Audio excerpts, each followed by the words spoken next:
नमस्कार दोस्तों। अंधा गुरु बहरा चेला, दोनों नरक में ठेलम ठेला। यह हम इस वजह से कह रहे हैं क्योंकि दिल्ली का जो प्रगति मैदान है वहाँ एआई समिट चल रहा है, जिसकी बड़ी धूम है, जिसकी बड़ी चर्चा है। प्रधानमंत्री नरेंद्र मोदी ने उसका उद्घाटन किया और वहाँ तमाम पवेलियन लगे हुए हैं। उस पवेलियन में एक पवेलियन के अंदर एक स्टॉल लगा हुआ था जो था गलगोटिया यूनिवर्सिटी का, जो यूनिवर्सिटी ग्रेटर नोएडा में है। वहाँ पे एक रोबोटिक डॉग था जिसका नाम ओरायन है। डीडी न्यूज़ के एक पत्रकार साहब पहुंचे, क्यूरियोसिटी थी, पूछने लगे। वहाँ एक मैडम थी जो जानकारी दे रही थी, जिनका नाम नेहा है। और उत्साह में, लोगों को बेवकूफ़ बनाने में या किसी और वजह से उन्होंने इस बात का दावा किया कि ये जो प्रोडक्ट है ओरायन, जिसका नाम है रोबोटिक डॉग, वो गलगोटिया कॉलेज में उसका डेवलपमेंट किया गया है। उन्होंने डेवलपमेंट जैसे शब्द का इस्तेमाल किया और यह खबर सोशल मीडिया पे आई। सोशल मीडिया पे आने के बाद ये फैल गई आग की तरह, क्योंकि जिस प्रोडक्ट को वो अपने होने का दावा कर रहे हैं और जिसको वो बनाने का ये बार बार कह रहे हैं कि इसको हमारे एक्सीलेंस सेंटर में बनाया गया, हमारे बच्चों ने बनाया, हमारी यूनिवर्सिटी ने बनाया है, डेवलप किया है, वो दरअसल एक चाइनीज प्रोडक्ट है जो $2800 में मार्केट में खुलेआम मिल रहा है, कोई भी खरीद सकता है। मामला बढ़ गया, यहां तक कि देश के संचार मंत्री, आईएनबी मिनिस्टर, उन्होंने इसको ट्वीट भी कर दिया, तारीफ करते हुए, तारीफ के पुल बांधते हुए। जब मामला हाथ से निकल गया, सोशल मीडिया पे फैल गया, ट्रोलिंग होने लगी। चाइनीज जो न्यूज़ वहाँ के मीडिया आउटलेट्स हैं, उन्होंने इस दावे को फर्जी बताया। और जब तमाम ट्रोलिंग हुई और बैकलैश हुआ तो अब मंत्री जी ने अपना ट्वीट भी डिलीट किया है।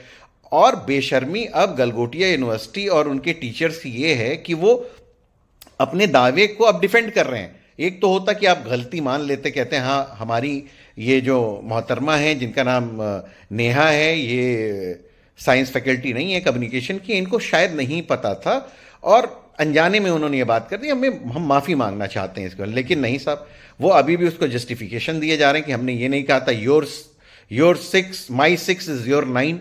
इस तरह के बेतुके बेतर्क कुतर्क वहाँ किए जा रहे हैं। यहाँ तक कि गलगोटिया यूनिवर्सिटी में एक पूरा फ्रंट पेज का ऐड दिया है अपने इस चीज़ के लिए। अब बैकलैश हो गया है तो अब वो जगह खाली हो रही है, पवेलियन खाली कराया जा रहा है। लेकिन एक इस हरकत से भारत की जो नाक कटी है ग्लोबल, इसके लिए सिर्फ गलगोटिया यूनिवर्सिटी जिम्मेदार ठहराना गलत होगा। जिस तरीके से मंत्री जी ने भी ट्वीट कर दिया बिना ड्यू डिलिजेंस के। अब आप बताइए, जो बाहर का प्रोडक्ट है आप उसको अपना बता रहे हैं। अब आप तमाम बातें करते रहिए कि सेंटर ऑफ एक्सीलेंस है, हम उस प्रोडक्ट को लेके आए हैं, उस पर R&D हो रही है, ये सब फालतू की बातें हैं। बात इतनी सी है कि आप पवेलियन में गए, गलगोटिया का बड़ा बड़ा बोर्ड लगा हुआ था, पत्रकार आए, आपने उत्साह में बता दिया कि ये वीडियो बाहर जाएगा तो अब अगले साल जो बच्चे एडमिशन लेने आ रहे हैं उनको आप कैसे मछली का चारा बना के उनको अपने हुक में ऐसे खींचना चाहते हैं। सारा खेल तो प्राइवेट यूनिवर्सिटी में दाखिले का है। तमाम झूठे वादों को कर देना जिसकी कोई सत्यता नहीं है, और उसके बाद जब आपको मुंह की खानी पड़ी तो आप अपना मुंह छुपाए फिर रहे हैं। और बेशर्मी ये कि अभी भी उसको जस्टिफिकेशन दे रहे हैं। क्या ये जस्टिफिकेशन एक्सेप्टेबल है? क्या ये भारत का नाम खराब करने वाली बात है? इसका फैसला कौन करेगा?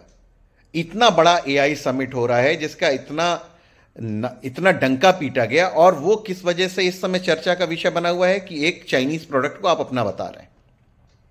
हमारे यहां किसी भी चीज को तुरंत अपना बना देना, उसका इंडियन वर्जन कर देना, उसका कुछ भी नाम रख देना, बाहर से खरीद के लाना, बताना ये हमारा है, ये पुरानी चीजें चली आ रही हैं। और शायद मैडम को ये लगा होगा, उन टीचर मैडम को जिनका नाम नेहा है, कि मैं कुछ भी बोल के निकल जाऊंगी, किसी को क्या पता चलता है। यहां तक कि एक और कोरियन प्रोडक्ट था, उसको भी उन्होंने अपना बताते हुए क्लेम किया। अब गलगोटिया यूनिवर्सिटी उनके ऊपर कोई कार्रवाई करने के बजाय अभी भी जस्टिफिकेशन में लगा हुआ है। एक पन्ने इंग्लिश न्यूज़पेपर में बड़े बड़े पन्नों का ऐड दिया जा रहा है। ये भारत की एजुकेशन सिस्टम कहां जा रहा है?